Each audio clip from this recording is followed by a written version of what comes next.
হরে কৃষ্ণ। কামাখ্যা একাদশীর এই পাবন মুহূর্তে আমরা চলে যাচ্ছি ব্যাঙ্গালোর ইস্কনে শ্রী শ্রী রাধা মাধবের দর্শন করতে। তো কারা কারা এই একাদশী ব্রত পালন করছো, কারা কারা না, সবাইকে এই একাদশী ব্রত পালন করা তাদের নিজের কর্তব্য। যারা যারা শ্রী কৃষ্ণকে সন্তুষ্ট কিংবা শ্রীকৃষ্ণকে প্রাপ্তি করতে চাও, তাদের জন্য এই একাদশী ব্রত করা অনিবার্য। তো চলো আমরা এখন চলে যাই শ্রী শ্রী রাধা মাধবের দর্শন করতে। হরে কৃষ্ণা, হরি বল। মেট্রো করে চলে আসলাম আমরা ইস্কনে। মালা জপ করতে করতে কখন যে আমরা সময়টাকে অতিক্রম করলাম সেটা বুঝতেই পারলাম না। অবশেষে চলে আসলাম আমরা ইস্কনে। চলো আমরা রাধা মাধবের দর্শন করে নিই।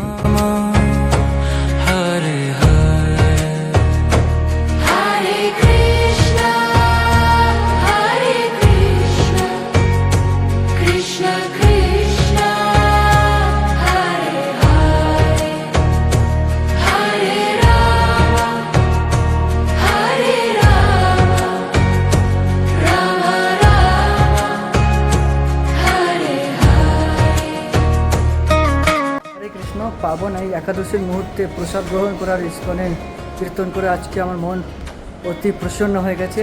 তো আজকের জন্য এইটুখানি। চলো, রাধে রাধে।